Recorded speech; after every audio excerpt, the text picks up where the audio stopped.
Hello, boys and girls. This is the quick check solutions video for 7-4. This first problem is asking us what is the difference of 5/6 minus 5/12. They're asking us to use the fraction strips to help. So we can look here and we can identify there's 1, 2, 3, 4, 5, 6 there. And 5/6 is equivalent to how many 12s? 1, 2, 3, 4, 5, 6, 7, 8, 9, 10. Okay, so we have learned that 5/6 is equivalent to 10/12. We know that because we could even compute that if we wanted to. So we're wondering what is the difference between these. So the difference of 5/6 and 5/12. Okay, so we are going to take 10/12. Excuse me, not that. We're going to take 10/12 minus 5/12, and that is going to give us 5/12 because you keep the bottom denominator the same. And we can just count that. Like, that's pretty simple to see on our fractions, on these fraction strips here. You can just count that, right? So when we have 1, 2, 3, 4, 5, 6, and we want to take away 5/12, so go 1, 2, 3, 4, 5, that leaves us right here with 5/12. Okay, and in this problem, we've got Libby's dog stands 7/9 yard tall and Jeff's dog stands 5/6 yard tall. How much taller is Jeff's dog than Libby's dog? That's the answer that we're trying to find. So we are going to go ahead and we are going to set that problem at 5/6 minus 7/9. Okay, so we are going to find our multiples. We're going to find the multiples for 9 and 6 and see which one they share that's the lowest.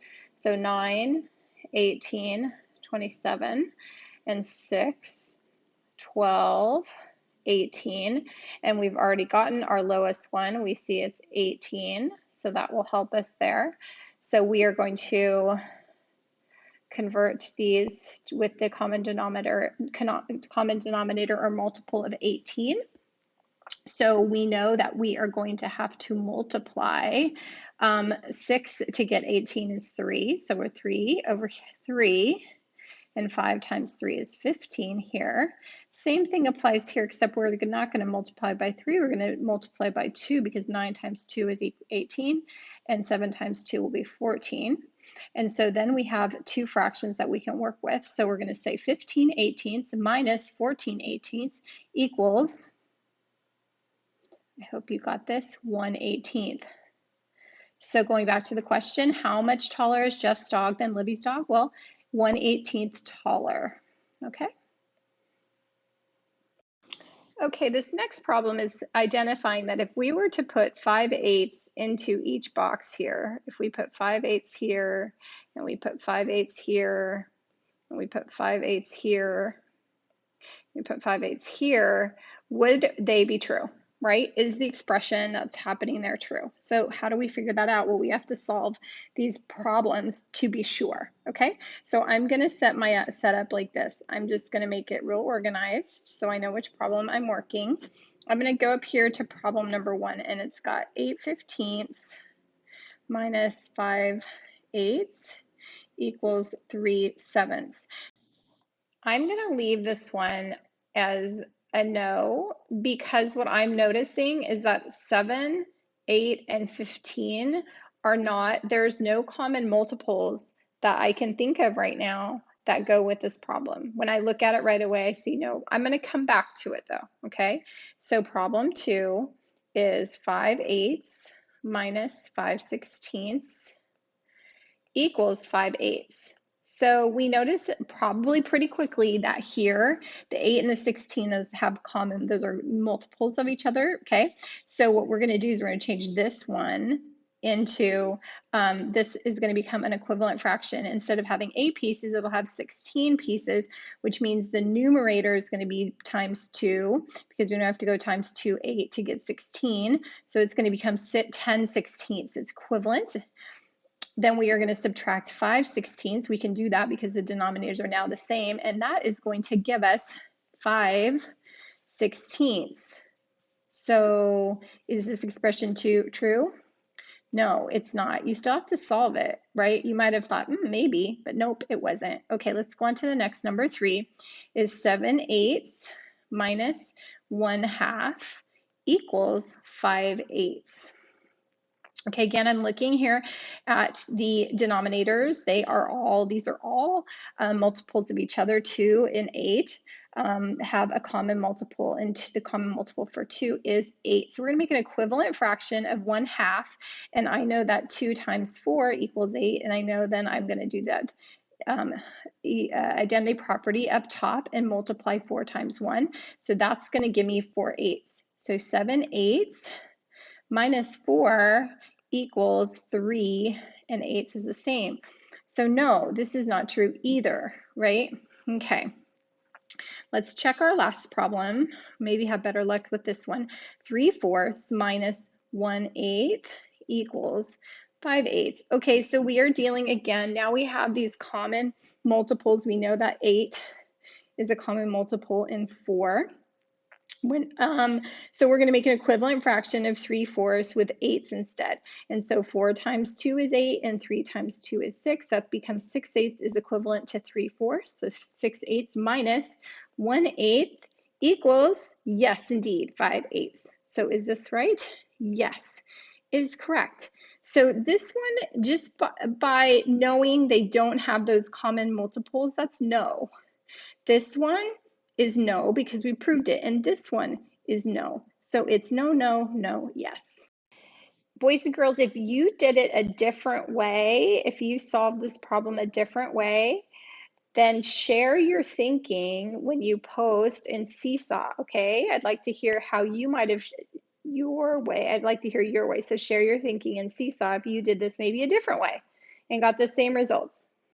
All right, so now this problem is interesting too because it says choose the correct numbers from the box below to complete subtraction sentence that follows. Okay, so they've given us a subtraction sentence and it says mystery number minus 1/3 equals mystery number. Now, the way I like to do these problems, I like to make a number line. I think knowing kind of just understanding where numbers fall and fractions, especially between 0, 1/2, and 1 is important. So let's first just plot 1/3. So we have an idea of where 1/3 is. So 1/3 is, we know, is a little bit less, right? It's about right here, 1/3. It's less than half. All right, let's look at 9/10. 9/10, well, that's almost 10/10, so that must mean that is close to 1. And 2/3, well, that's more than half. So we'll put that right there. And 1/30th, boy, that's not very big at all. 1/30 would be here closer to 0. And 6/7, well, that has almost a hole. So I'm going to put 6/7 right here, closer to 1. And 17/30, well, what is half of 30? That's 15. And 17/30 is just a little bit more. So I'm going to go ahead and put 17/30 here. Okay, so now that we plotted everything out, we're wondering, in a subtraction problem, right, the difference has to be smaller, right? Like what you're taking away from the whole has to be smaller. So it's saying, you know, there's some number that needs to be bigger than 1/3. So that means that this number, that these numbers here, that are potential candidates, these are all potential candidates in this problem. Okay, because 1/30th, you can't put 1/30th here. 1/30th minus 1/3, well, you can't do that, it's too small. Okay, so we're kind of crossing out things, and maybe 1/30th comes into play as an answer, we're not sure, but we know it's not going to go here. So let's just start with some of the like super obvious stuff. And here's what I'm going to say is super obvious: 2/3. So if we say 2/3 minus 1/3 equals 1/3. Okay, we know that, that's easy. However, is 1/3 one of our choices? No, it is not. And is an equivalent fraction to 1/3 one of our choices here? No, it's also not. So you can cross out 2/3, and we're probably going to be able to cross out 1/30th too. Okay, so now, next one is I'm just gonna go left to right, 9/10. Let's go 9/10 minus 1/3 equals, we don't know. Let's figure it out. All right, so which is a common multiple between 3 and 10? Well, I'm just going to go fast and know at least 30. I know 30 works, okay? And I also notice there's a 30 here and there's a 30 here, so 30 must be something significant. So we're going to have to change both fractions into equivalent fractions so we can do this problem. So 10 times 3 equals 30. 9 times 3 equals 27. We'll put that there. And then 3 times 10 equals 30 at the bottom denominator times 10 up top would be, this would be 10. 27 thirtieths minus 10 thirtieths, we leave the bottom the same. And that makes the top 27 minus 10. What is that? 17 thirtieths. Now we go up to our table. Look, there's a 17 thirtieths right there. So we have found that 9/10 minus 1/3 equals 17 thirtieths. Okay.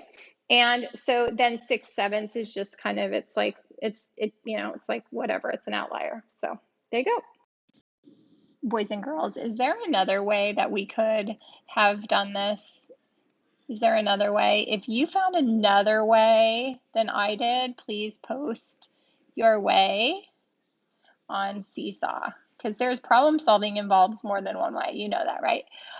So post your way on Seesaw if it's different than what my solution was and if it worked out. Okay. Okay, our last problem today has to do, it's an algebra problem. It says write an addition and subtraction equation for the diagram, then find the missing values. So we have 3 things to do, and in Seesaw it's set up for you like that. So the addition equation, so remember these boxes here, when we have our boxes, we can think of it like an addition problem, right? So if, let's say right here I have 10 and I want to take away 4, so I want this a problem 10 minus 4 equals x, right? So 10 is, let's say, up here. That's the whole, minus 4. You can divide your box, and then this would be x value. Okay, so we are kind of doing that with this problem, except we don't know the value of x up here, and we have fractions in our box. So an addition equation, what we know, and in this case, we know x would be 6, right? So we know that 4 plus 6 would equal 10. All right, so we need to know what 1/4 plus 3/8 equals x. So that's your addition equation, 1/4 plus 3/8 equals x. Now, what kind of subtraction equation could you do for this? Well, it's just reverse, right? So you could just start with x minus 1/4 equals 3/8. And you could do that around, you could flip it around too. You could say x minus 3/8 equals 1/4. All right, so now we have to find what is x in this case. Okay, so let's start. I like addition. Let's do addition. 1/4 plus 3/8, and we're trying to figure out what this is, okay, what x is. So once again, we can see that we know 4 has a common multiple with 8, okay? So we're gonna make this 8, and we know that if we just multiply 4 times 2 and 1 times 2, we're gonna get 2/8, and 2/8 is an equivalent fraction to 1/4. It just has 8 pieces now in the denominator and 2 pieces in the numerator. They just divided it into more pieces. They cut the cake into smaller pieces. Okay, so here we go. So 2/8 plus 3/8 equals 5/8. Okay, that works. So do we know x? X equals 5/8. Now, let's test it just to make sure on this subtraction problem. We'll take this over here.